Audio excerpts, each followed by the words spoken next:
Solamente quiero justicia, escúchenme. Porque puede ser su hija el día de mañana. Ustedes tienen hijas mujeres. Y den cuenta que les puede pasar algo. Por favor, escúchenme. Sí, ella tiene una causa. Él violó a una chica de discapacidad. Escúchenme, ¿cómo van a violar a una chica con síndrome de Down? Eso le puede pasar a todos. Bueno, ya estaba entonces este informe de presentación, un caso estremecedor acontecido allí en el departamento Punilla, en la ciudad de Villa Carlos Paz, y lamentablemente los intentos de abusos sexuales o los abusos efectivamente concretados se dan en su mayoría en el seno familiar, Santi.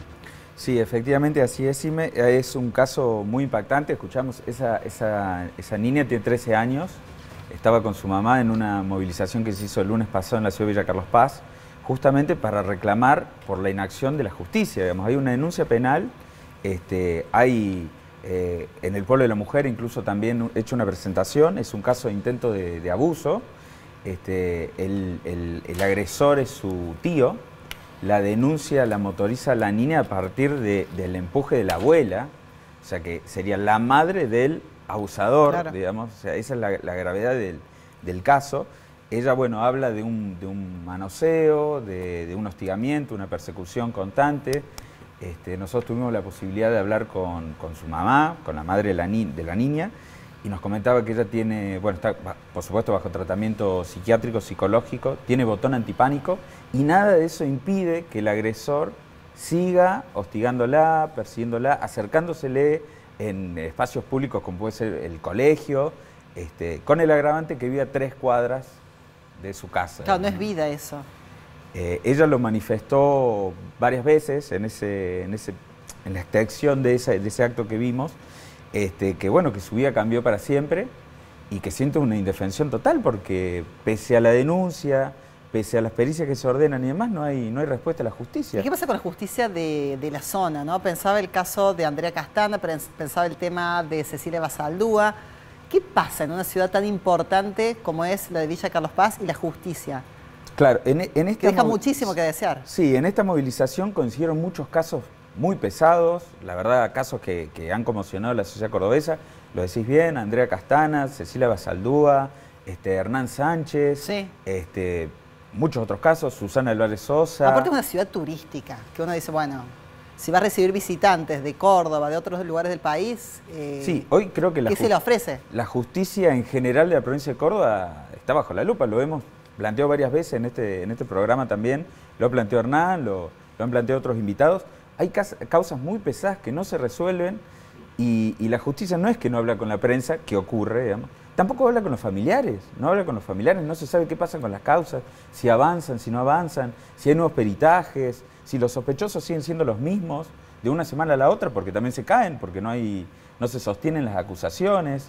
Es muy extremo. Parece que hay también una crisis que ya es alevosa y que la vemos todos, que es la crisis del Ministerio Público Fiscal. Hay una ausencia notoria del fiscal general de la provincia, que no habla con los medios, pero aparentemente tampoco habla con los fiscales. Lo hemos tratado en este programa, pareciera que cada fiscal actúa en función de su libre albedrío. Hay casos, bueno, ahora vamos a hablar un ratito del caso Río Cuarto, una situación de gatillo fácil que demoró 9 años en concretarse el juicio. Y 2 procesos. Y 2 procesos, un juicio fallido, se vuelve a hacer el mismo juicio, y bueno, ahora estamos esperando la sentencia. Pero, bueno, lo vimos en el caso Dalmazo, lo que fue la actuación del fiscal en el juicio contra Macarrón. De los fiscales. De 2 fiscales que acusaron de cosas totalmente distintas y sigue que sigue, y gastamos recursos y pagamos jurados populares y hacemos esta pantomima que duró más de 4 meses y no hay directivas, no hay explicaciones. Es como que la crisis del Poder Judicial y particularmente del Ministerio Público Fiscal es de una gravedad que a mí me llama la atención, por ejemplo, que no haya pedidos de interpelación, que no se los cite en la legislatura, que no haya pedidos de juicio político avalados por el fiscal general. Sí los hay por parte de los familiares. Me parece que están viviendo en una burbuja. ¿Y por qué no actúa el fiscal que asumió hace poco? Es decir, uno cuando asume un puesto nuevo, hay energía, hay decisión. Se advirtió que no era penalista, es un especialista en derecho bancario. Un especialista en derecho bancario es el jefe de los fiscales de la provincia de Córdoba. Ya ahí hay un problema desde la misma designación. Pero bueno, tiene un equipo, hay fiscales adjuntos y realmente hay una ausencia total de explicación, no a los periodistas, a la sociedad. La sociedad va, el caso del neonatal, hace más de un mes y realmente no sabemos hacia dónde va la causa. Hay una sola imputada por el hecho grave, digamos, las muertes de los bebés, que es una enfermera, que es inconcebible que haya actuado sola sin que nadie supiera lo que estaba haciendo, en caso de que se compruebe la imputación, que tampoco parece muy sólida, y se ha imputado a toda la plana mayor del ministerio, menos a quien después resultó ministra, que era la mano derecha de Cardoso. Entonces, claro, era parte del mismo sistema. Era parte del mismo sistema que está siendo imputado uno atrás del otro. Hay muchos funcionarios, digamos, imputados. Todavía no se ha abierto ese sumario. ¿Serán contundentes las pruebas? Bueno, ¿hasta cuándo se puede mantener el secreto de sumario? ¿Hasta cuándo se puede jugar con los tiempos de una sociedad que quiere saber qué hace la justicia? Porque la justicia también tiene que rendir cuenta. Ellos decretan el secreto de sumario y cuando se abre eso, después se perdieron todas las pruebas. Y tenemos mamarrachos históricos, como fue el caso de Almazo o como fue el caso Basaldúa, que el fiscal insistió en inculpar a un perejil cuando el abogado de la propia familia estaba diciendo: no, señores, este señor es inocente, nosotros queremos justicia, pero queremos que encuentren al verdadero asesino de Cecilia Basaldúa, no a este perejil.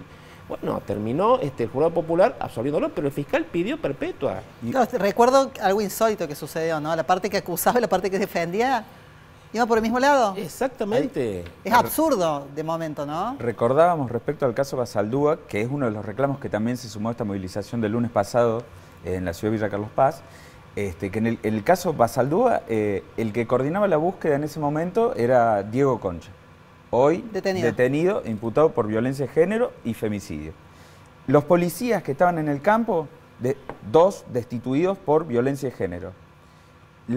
La fiscal denunciada por los familiares de la víctima y por otros familiares de otras víctimas, como Jonathan Romo, el chico que falleció golpeado en la comisaría de La Falda.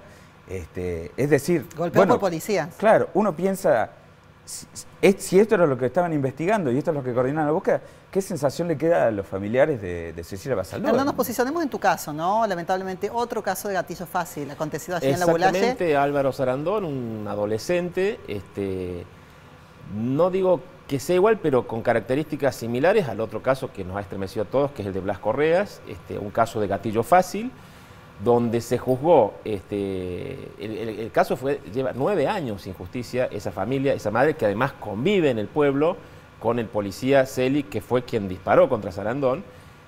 Bueno, el primer juicio lo absolvieron, se hizo el juicio, lo absolvieron, el Tribunal Superior de Justicia ordenó que se hiciera y hoy el fiscal pidió prisión perpetua y tengo entendido que todavía hasta ahora están deliberando para que se conozca la sentencia. Pero no puede esperar una familia 9 años en un caso que además era un operativo policial y lo mató una bala policial. Digo, eso es ¿Cómo crees que será la resolución de este proceso, considerando que el primer proceso judicial lo absolvió?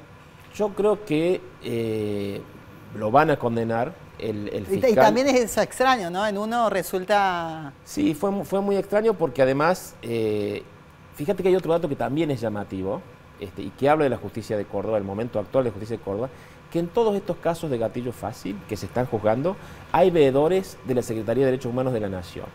Eso habla de que no hay confianza en el sistema judicial, que no es transparente el sistema judicial de Córdoba. Bueno, en el caso de Blas está Amnistía también. Está también Amnistía Internacional. Bueno, a nadie le llama la atención.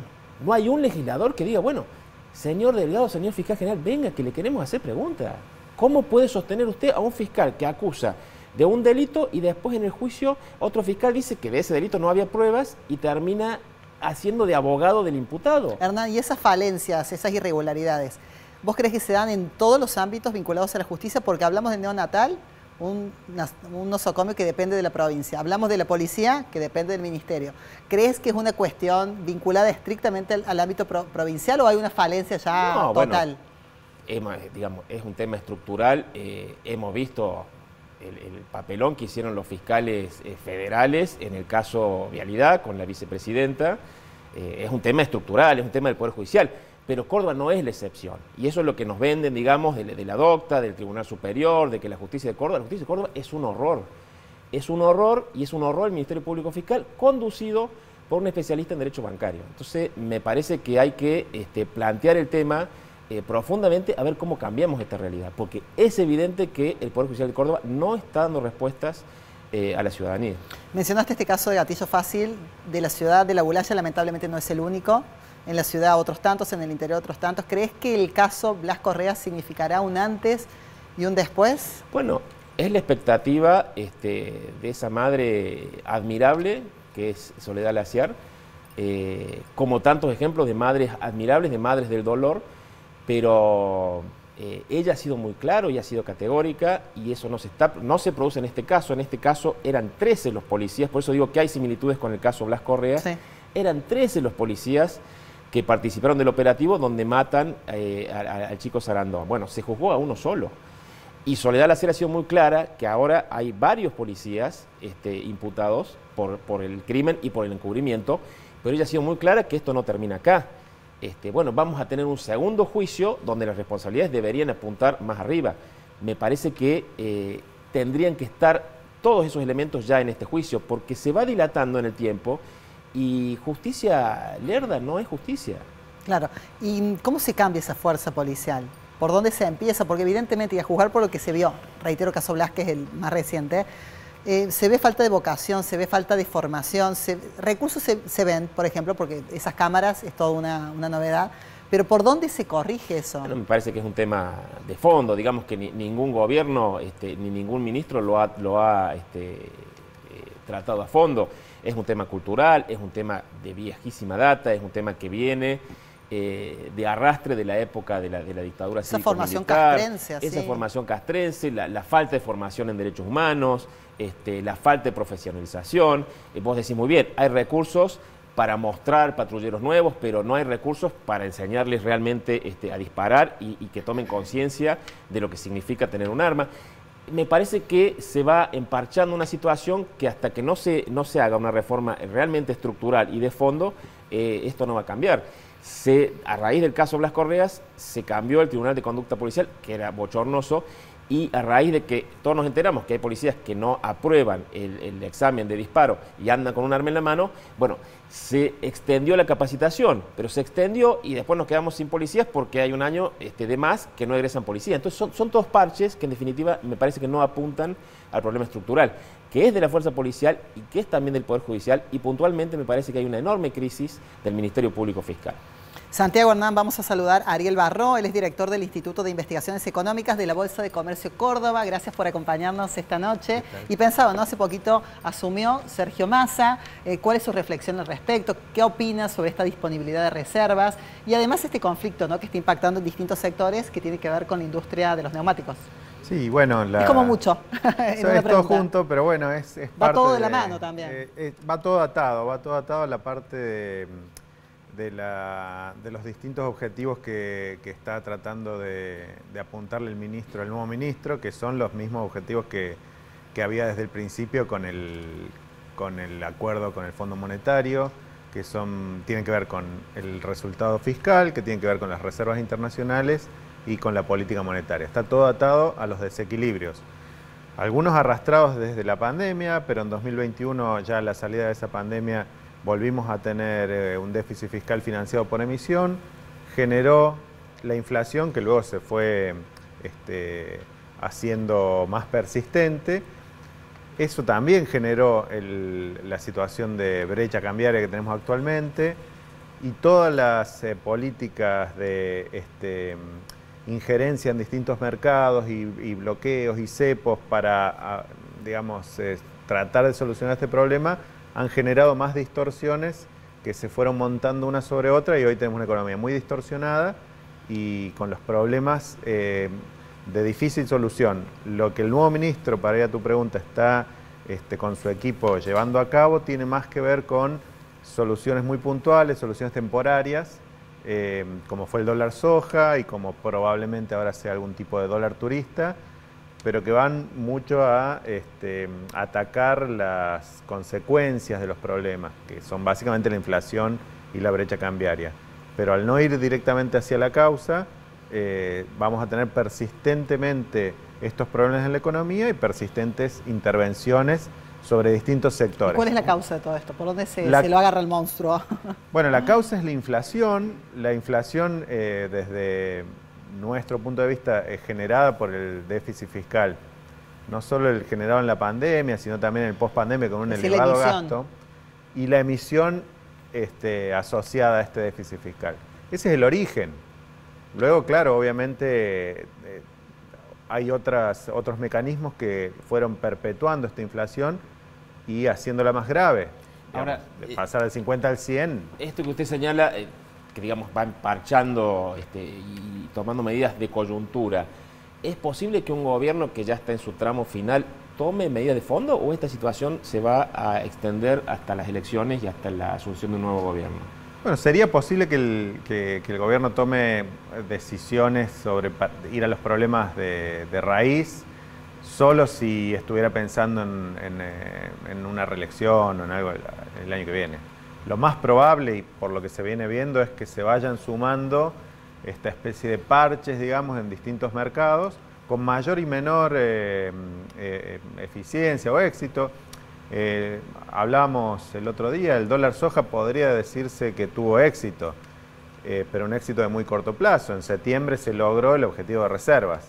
Sin embargo, se logró a costa de que en el resto del año no se van a producir esas liquidaciones, porque ya lo que se produjo básicamente de soja ya se produjo, y lo que se iba a exportar en los próximos meses, o lo que dieran los hilo bolsa, pero no es que apareció de golpe una exportación que no teníamos. Entonces son como parches que se van a ir sumando, y lo más probable es que veamos este tipo de cosas. Ya los anuncios que se vienen advirtiendo, se vienen sugiriendo, tienen que ver con nuevos parches sobre mercados que se vayan identificando puntualmente. Ahora se identificó como que el problema del turismo y el viaje los viajes y los gastos con tarjeta drenan las reservas del Banco Central. Eso ocurrió siempre, digamos. Hay sectores que necesitan los dólares del Banco Central para el turismo, para... Lo novedoso pareciera ser que, por ejemplo, baja la desocupación, pero no baja la pobreza. Bueno, que hay más gente que trabaja, pero no le alcanza, y además crece la indigencia. El deterioro que tuvieron los ingresos reales, formales o informales, digamos, de todo lo que es el mercado laboral, con una inflación tan alta y creciente, claramente es lógico, digamos, desde el punto de vista de la experiencia de otros países también. El caso argentino es un poco particular, que a veces se intercambia inflación por desempleo, es decir, se tolera un poco más de inflación a costa de tener más actividad y más empleo. Bueno, en este caso, como vos decís, se viene viendo una tasa de desempleo que no está desbocada, no está en los niveles de crisis como tuvimos, ¿no? En los 90, en la crisis del tequila, 18, 19% de inflación, perdón, de desempleo. Pero la elevadísima inflación que estamos pagando a cambio genera que el deterioro real sea tan grande que grandes porcentajes de la población no cubren la canasta, ¿no? Ariel, ¿qué pasa con el tema sindical, el tema gremial y ciertas industrias? Pienso en el ámbito de los neumáticos, ¿no? Cuando hay tanta presión sindical o mafia sindical en algunos momentos, que eso hace peligrar la fuente laboral en sí, ¿no? Si uno se encuentra con tantas exigencias, tal vez uno piense en emigrar a otro destino para trabajar en otras condiciones. Sí, la lógica sindical, digamos como en cualquier lugar del mundo, el sindicato trata de seguir sus propios objetivos. Muchas veces el objetivo del sindicato no está del todo alineado con el objetivo de los trabajadores. ¿En qué sentido? En que el sindicato no está pensando en maximizar empleo, sino que está tratando de buscar maximizar los ingresos del sindicato. Eso es grave. O de los sindicalistas. Pero claro, hay un problema de redistribución de la riqueza. Eso es un problema, sí. Claramente, real, claramente lo hay. La pata sindical, el problema es cuando no está alineada completamente con los objetivos de los propios miembros del sindicato, porque, digamos, nosotros conocemos abiertamente la puja entre el sindicato y los empresarios. El problema es cuando en el medio el sindicato no está representando del todo a sus trabajadores, en el sentido de que esos trabajadores por ahí no están de acuerdo con la política del sindicato, o interpretan, como ya lamentablemente se ha visto en Argentina, que la posibilidad de que la empresa desaparezca o que la empresa emigre existe y ya lo hemos vivido,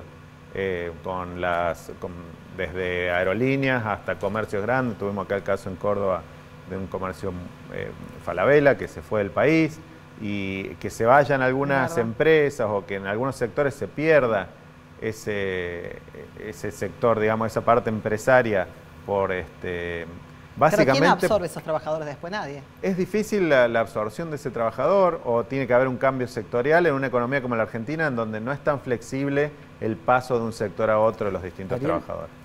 Recientemente la vicepresidenta tuiteó que, en relación a los números que se conocieron del INDEC de pobreza y de indigencia, que había un problema con la rentabilidad de las empresas alimenticias.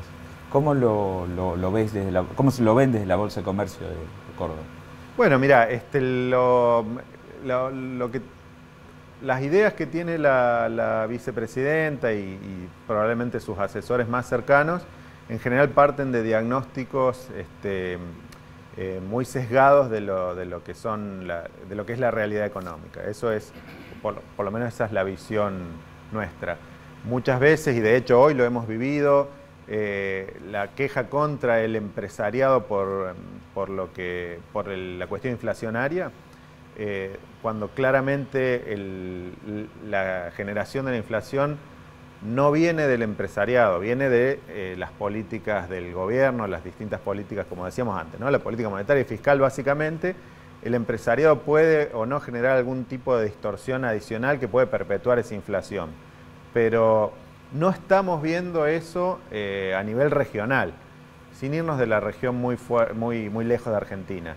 Y el empresariado y los productos que se venden y los mercados, el funcionamiento de los mercados en los distintos países, Chile, Uruguay, Colombia, Perú, son básicamente los mismos productos, los mismos mercados que acá, y el empresariado ahí no está generando inflación. Y el empresariado argentino no es fundamentalmente diferente del chileno, del uruguayo, del colombiano. ¿Cómo se puede operar con tantos dólares? Es como positivo, negativo. ¿Qué mirada tiene usted al respecto? Tantos dólares, tantas distintas cotizaciones. Ah, no, bueno, eso es parte de las distorsiones que estábamos hablando antes. Digamos, la distorsión inflacionaria lleva a distorsiones en distintos mercados. Uno de esos es el mercado cambiario. Si pensamos al dólar como un bien cualquiera, en realidad no lo es, un precio importante, un bien importante, pero es un mercado que está absolutamente distorsionado por la presencia de cepos, por la presencia de imposibilidades de acceder a ese mercado para gran parte de la población, personas de a pie, empresarios, sectores productores, y eso genera, toda intervención en un mercado genera que nos alejemos del equilibrio o del precio que funcionaría en caso de que ese mercado opere relativamente de manera libre, como se entiende en casi todo el mundo que deben operar los mercados cambiarios. En Argentina eso no ocurre y se van parando, ¿no?, cepos sobre restricciones y nuevas restricciones y elementos muy puntuales para distintos sectores, y genera que cada sector tenga, por así llamarlo, su dólar. Ariel, se especulaba en estas últimas horas con la posibilidad de que se tratara un proyecto de salario universal básico, sustentado sobre la recaudación del dólar soja, entiendo. ¿Cómo lo ven también eso? ¿Es una alternativa o es un parche más? No, nuevamente, es algo que nos aleja de una situación lógica, de una situación de un funcionamiento sin distorsiones de un mercado. En este caso sería el mercado laboral. Lo que se ve que funciona en casi todo el mundo es que haya incentivos laborales, que haya un salario que esté lo más cercano posible a representar la productividad de un sector. Lógicamente, teniendo en cuenta las distorsiones, que no todos los mercados son de equilibrio, que hay monopolios, existen oligopolios en Argentina también, como en todo el mundo. Ahora, tratar de atacar eso de manera, digamos, para redondear también el resto de las preguntas.